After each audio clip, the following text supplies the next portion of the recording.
आप देख रहे हैं न्यूज ब्रॉडकास्ट। नमस्कार, स्वागत है आप सभी का न्यूज ब्रॉडकास्ट में। मैं पुष्पा चौधरी।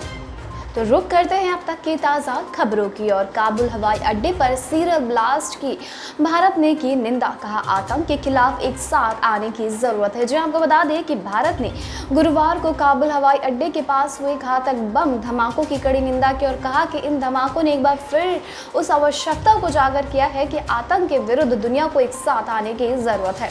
रूसी अधिकारियों के हवाले से एसोसिएटेड प्रेस की खबर के अनुसार 2 बम धमाकों में कम से कम 13 लोग मारे गए हैं और 13 अन्य घायल हुए हैं। तो वही विदेश मंत्रालय ने कहा कि आज के हमलों ने आतंक और आतंकवादियों को प्रश्रय देने वाले विरुद्ध विश्व के एक मत से खड़े होने की आवश्यकता को सुदृढ़ किया है।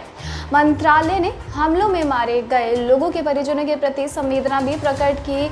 उन्होंने एक बयान में कहा कि भारत आज काबुल में हुए बम धमाकों की कड़ी निंदा करता है। हम आतंकवादी हमले में मारे गए लोगों के परिजनों के प्रति तहे दिल से संवेदना प्रकट करते हैं। भारत में दे रही है तीसरी लहर दस्तक, फिर नए केस 40,000 के हो गए पार। जी आपको बता दें कि कोरोना की दूसरी लहर से लंबे समय से राहत जैसी स्थिति थी, लेकिन एक बार फिर से आफत बढ़ती हुई दिखाई ददे रही है। महज एक ही दिन में फिर से 40,000 से ज़्यादा नए केस मिले हैं। पिछले 24 घंटों में कोरोना के 44,658 नए मामले सामने आए हैं। कोरोना के एक्टिव केसों में इजाफे की वजह यह है कि नए मामलों की तुलना में रिकवर होने वाले लोगों की संख्या घट रही है। देश के तमाम राज्यों में स्कूलों, जिम और मॉल जैसे संस्थानों के खुलने पर अब केसों में इजाफे ने चिंता बढ़ा दी है। ऐसे में सख्ती का दौर एक बार फिर से लौट सकता है। हालांकि देश भर में नए केसों की रफ्तार कम है। इनमें बड़ी हिस्सेदारी केरल की है। केरल अकेले से ही कुल कोरोना केसों के 70% मामले आ रही हैं। तालिबान को पसंद नहीं आई पीएम मोदी की आतंक की सत्ता वाली बात। कहा, भारत जल्द देखेगा हमारी क्षमता। जी आपको बता दें कि पीएम मोदी ने आतंक और सत्ता पर बात की तो तालिबान को मिर्ची लग गई। तालिबान को लगा जैसे कि पीएम मोदी ने उसे ही निशाना बना दिया है। अब तालिबान ने इसका जवाब दिया है। उसने दावा किया है कि भारत जल्द ही उसकी सरकार चलाने की क्षमता देखेगा।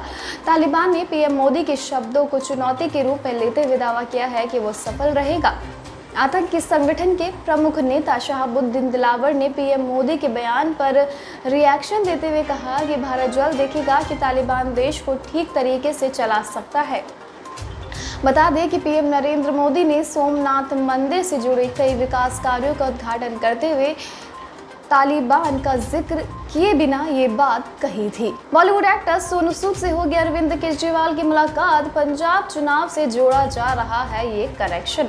जी आपको बता दें कि दिल्ली के सीएम केजरीवाल और मशहूर एक्टर सोनू सूद की शुक्रवार को होने वाली मुलाकात के कई राजनीतिक मायने निकाले जा रहे हैं। बता दें कि नई दिल्ली में आज सीएम अरविंद केजरीवाल और सोनू सूद की मुलाकात होनी है। हालांकि ये मुलाकात किस विषय को लेकर है, अभी तक एक्टर ने या फिर आम आदमी पार्टी की तरफ से इस पर कुछ भी नहीं कहा गया है, लेकिन इस मुलाकात को पंजाब विधानसभा चुनाव से जोड़कर ज़रूर देखा जा रहा है। तो वहीं अगले साल 5 राज्यों में विधानसभा चुनाव होने हैं। पंजाब एक ऐसा राज्य है जहां आम आदमी अपने लिए संभावनाएं तलाशने में जुटी हुई है। आम आदमी पार्टी को अभी पंजाब में किसी बड़े चेहरे की तलाश है। राजनीतिक जानकारों का मानना है कि ऐसी कई वजह है जिसको लेकर ये कहा जा सकता है कि सोनू सूद के रूप में आम आदमी पार्टी की ये तलाश खत्म हो सकती है। कोरोना के खिलाफ मिलने जा रही है एक और हथियार। अक्टूबर से उपलब्ध हो सकता है जायडस कैडिला का टीका। जी हम तो बता दें कि कोरोना वायरस के खिलाफ लड़ाई में देश को जल्द ही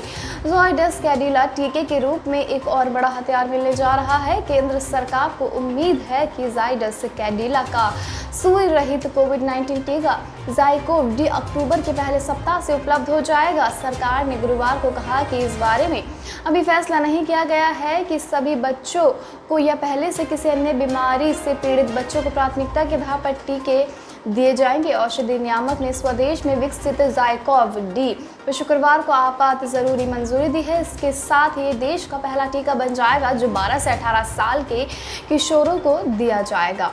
दिल्ली हाई कोर्ट ने एनडीएमसी को लगाई फटकार। कहा, कर्मचारियों की सैलरी दो वरना संपत्ति होगी जब्त। जी आपको बता दें कि दिल्ली उच्च न्यायालय ने गुरुवार को उत्तरी दिल्ली नगर निगम को कर्मचारियों को पेंशन और वेतन और पेंशन के भुगतान में देरी के लिए कड़ी फटकार लगाई है। उच्च न्यायालय ने चेताया है कि अगर ऐसा नहीं होता है तो मजबूरन निगम की संपत्ति की कुर्की और संपत्तियों की बिक्री का आदेश देना पड़ेगा। उच्च न्यायालय ने यह भी कहा कि क्या निगम के अस्पतालों को प्रबंधन के लिए केंद्र या दिल्ली सरकार को सौंपना पड़ेगा, क्योंकि निगम लंबे समय से वित्तीय मुद्दों का सामना कर रहा है। इस मुद्दे पर अभी भी नागरिक निकाय द्वारा विचार नहीं किया गया है। दिल्ली में जल्द ही खुल सकते हैं स्कूल। DDMA की बैठक में होगा बड़ा फैसला। जी आपको बता दें कि दिल्ली में स्कूल खुलेंगे या फिर नहीं, इस बात का फैसला आज शुक्रवार को हो जाएगा। दिल्ली में शुक्रवार को दिल्ली आपदा प्रबंधन प्राधिकरण यानी कि DDMA की बैठक होनी है, जिसमें दिल्ली में स्कूलों के खुलने को लेकर फैसला किया जा सकता है। तो वहीं दिल्ली सरकार की एक्सपर्ट कमेटी ने अपनी रिपोर्ट सरकार को सौंप दी है। सूत्रों के मुताबिक कमेटी ने सभी क्लास के लिए स्कूल खोलने की सिफारिश की है, जिसमें कहा गया है कि चरणबद्ध तरीके से स्कूलों को खोला जाएगा। दिल्ली आपदा प्रबंधन प्राधिकरण द्वारा गठित विशेषज्ञों की इस कमेटी ने दिल्ली में सभी कक्षाओं के लिए स्कूलों को फिर से खोलने का सुझाव दिया है।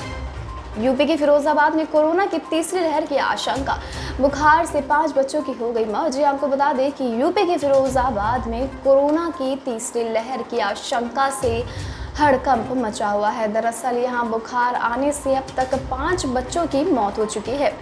वहीं दर्जनों लोगों के साथ कई बच्चे बीमार हैं। देहाती क्षेत्र में भी बच्चों के मरने का सिलसिला जारी है। आरोप है कि नगर निगम प्रशासन की लापरवाही से गलियों में गंदगी भरी हुई है। तो वहीं CMO डॉक्टर नीता कुलश्रेष्ठ ने फिरोजाबाद में कोरोना की 3rd वेव की आशंका जताई है।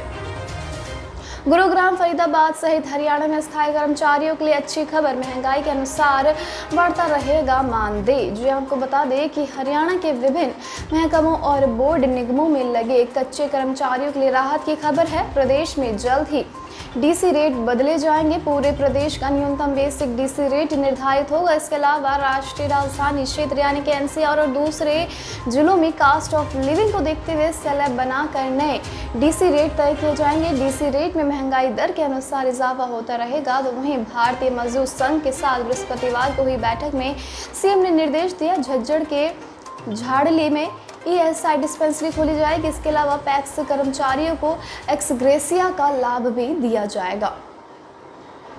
हरियाणा में कॉलेज में दाखिले की तिथि बढ़ी, अब 2 सितंबर तक कर सकते हैं आवेदन। जी आपको बता दें कि हरियाणा के विद्यार्थियों के लिए अच्छी खबर है। राज्य सरकार ने राज्य में कॉलेज में स्नातक कक्षाओं में एडमिशन लेने के लिए रजिस्ट्रेशन की तिथि बढ़ा दी है। अब राज्य के सभी सरकारी, निजी और सरकारी सहायता प्राप्त कॉलेजों में ग्रेजुएशन कक्षाओं में अब दाखिले के लिए ऑनलाइन आवेदन 2 सितंबर तक किए जा सकेंगे। 4 सितंबर तक दस्तावेजों का ऑनलाइन वेरिफिकेशन करके 8 सितंबर को पहली मेरिट लिस्ट जारी की जाएगी। दाखिला पाने वाले विद्यार्थियों को 9 से 13 सितंबर तक फीस जमा करवानी होगी। हरियाणा में भूमि अधिग्रहण कानून में बदलाव के खिलाफ विधायकों संग दस्तक देंगे भूपेंद्र सिंह हुड्डा। जो आपको बता दें कि केंद्र में UPA की सरकार में बने 8 साल पुराने अधिग्रहण कानून में हरियाणा में बदलाव के खिलाफ कांग्रेस ने मोर्चा खोल दिया है। साल 2013 में इस कानून को लागू करने वाले तत्कालीन मुख्यमंत्री तथा वर्तमान में विपक्ष के नेता भूपेंद्र सिंह हुड्डा ने विधानसभा में पारित विधेयक को किसान विरोधी बताते हुए राजभवन में जाने की तैयारी की है। विधायकों संग राज्यपाल बंडारू दत्तात्रेय से मुलाकात कर हुड्डा ने उनसे अध्यादेश को राष्ट्रपति के पास नहीं भेजने की मांग करेंगे ताकि इसे कानून बनने से रोका जा सके। किसानों के लिए पंजाब सरकार का बड़ा फैसला। कृषि कानूनों के खिलाफ आंदोलन में जान गंवाने वालों के वारिसों को कैप्टन सरकार देगी नौकरी। जहां आपको बता दें कि गन्ने की कीमत 360 रुपये करने के बाद पंजाब सरकार ने किसान को लेकर बड़ा फैसला किया है। प्रदेश सरकार की कैबिनेट बैठक में कृषि कानूनों के खिलाफ संघर्ष के दौरान जान गंवाने वाले किसानों के 104 वारिसों को नौकरी देने का फैसला किया गया है। इसके अलावा दूसरे किसानों के परिवारों को रोजगार मुहैया कराने के लिए भी कह दिया गया है। CM ने वर्चुअल मीटिंग के दौरान कहा कि वो चाहते हैं कि कृषि कानूनों के खिलाफ हुए प्रदर्शन में जान गंवाने वाले सभी किसानों के परिवारों को नौकरी दी जाएगी। सरकारी कर्मचारी और देश की सुरक्षा के लिए लड़ते हुए जान कुर्बान करने वालों के लिए 21 नवंबर 2002 को बनाई गई नीति में बदलाव के लिए भी मंजूरी दे दी गई है, ताकि किसानों के परिजनों को नौकरी देने में आसानी हो सके। पंजाब में बगावत के बाद कैप्टन का पहला शक्ति प्रदर्शन, खेल मंत्री के घर सियासी डिनर करने पहुंचे। जी आपको बता दें कि सीएम की कुर्सी को चुनौती मिलने के बाद कैप्टन अमरिंदर सिंह ने गुरुवार को पहली बार शक्ति प्रदर्शन किया, तो वहीं खेल मंत्री राणा गुरमीत सिंह सोढ़ी के घर पर अमरिंदर का सियासी डिनर रखा गया। विधायकों को ये मैसेज था कि कैप्टन अमरिंदर सिंह इसमें शामिल रहेंगे। इसके बाद डिनर में 58 विधायकों और 8 सांसदों के शामिल होने का दावा किया जा रहा है। यही नहीं, करीब 30 नेता भी शामिल हुए हैं जो पिछली बार विधानसभा चुनाव हार गए थे। यही नहीं, 10 वो विधायक भी शामिल हुए हैं जो बगावत करने वाले धड़े के साथ बैठक में शामिल हुए थे। जाहिर तौर पर अब कैप्टन खेमे ने साफ कर दिया है कि पंजाब में उनकी कुर्सी सिर्फ हाईकमान के सपोर्ट ही नहीं बल्कि बहुमत के लिहाजा से भी पूरी तरह से सेफ है। वहीं कांग्रेस हाईकमान के अगले विधानसभा चुनाव में अगुवाई के ऐलान के बाद अब नवजोत सिंह सिद्धू को अमरिंदर सिंह ने भी संदेश दे दिया है कि भले ही वो पार्टी प्रधान बन गए हो, लेकिन पंजाब में कांग्रेस के कैप्टन तो वही है। पंजाब के वरिष्ठ टकसाली नेता सेवा सिंह सेखवा गुरुवार को आम आदमी पार्टी में शामिल हो गए हैं। आम आदमी पार्टी के कन्वीनर और दिल्ली के सीएम केजरीवाल ने उन्हें पार्टी ज्वाइन करवाई। केजरीवाल इसके लिए खासतौर पर नई दिल्ली से गुरदासपुर जिले में उनके गांव सेखवा पहुंचे। हालांकि प्रेस कॉन्फ्रेंस के पहले तक केजरीवाल और सेखवा का परिवार कहता रहा कि ये मुलाकात सिर्फ हालचाल पूछने के लिए है, लेकिन उसके बाद प्रेस कॉन्फ्रेंस में केजरीवाल ने सेखवा के गले पे सिरोपा डालकर उन्हें आम आदमी पार्टी में शामिल कर लिया। तो वहीं दूसरी तरफ शिरोमणि अकाली दल ने गुरुवार को ये कहते हुए सेवा सिंह सेखवा को पार्टी से निकाल दिया कि अब वो पार्टी विरोधी गतिविधियों में शामिल हो गए हैं। पंजाब कैबिनेट का बड़ा फैसला, बेरोजगारों के लिए मेरा काम मेरा मान स्कीम होगी जल्द ही लॉन्च। जी आपको बता दें कि पंजाब में विधानसभा चुनाव से 5 महीने पहले यानी कि गुरुवार को हुई कैबिनेट की वर्चुअल मीटिंग में कई अहम फैसले लिए गए। 2017 के विधानसभा चुनाव में घर घर रोजगार और कर्ज माफी का वादा कर सत्ता में आने वाले सीएम कैप्टन अमरिंदर सिंह ने इस कैबिनेट मीटिंग में बेरोजगारों को रोजगार दिलाने के मकसद से मेरा काम मेरा मान स्कीम को मंजूरी दी। इसके अलावा 50,000 रुपये तक का कर्ज माफ करने और हाल ही में ओलंपिक में शानदार प्रदर्शन दिखाने वाले खिलाड़ियों को भी सरकारी नौकरी देने का फैसला लिया गया है। वहीं आपको बता दें कि कैबिनेट मीटिंग में ऐलान भी किया गया कि 3 सितंबर को गुरु तेग बहादुर जी के 400वें प्रकाश पर्व को मनाने के लिए विशेष विधानसभा सेशन बुलाया जाएगा। अब तक के लिए बस इतना ही। देश दुनिया से जुड़ी लेटेस्ट अपडेट जानने के लिए हमारे चैनल को जल्द से जल्द सब्सक्राइब करें और इस वीडियो को लाइक और शेयर करना बिल्कुल भी ना भूलें।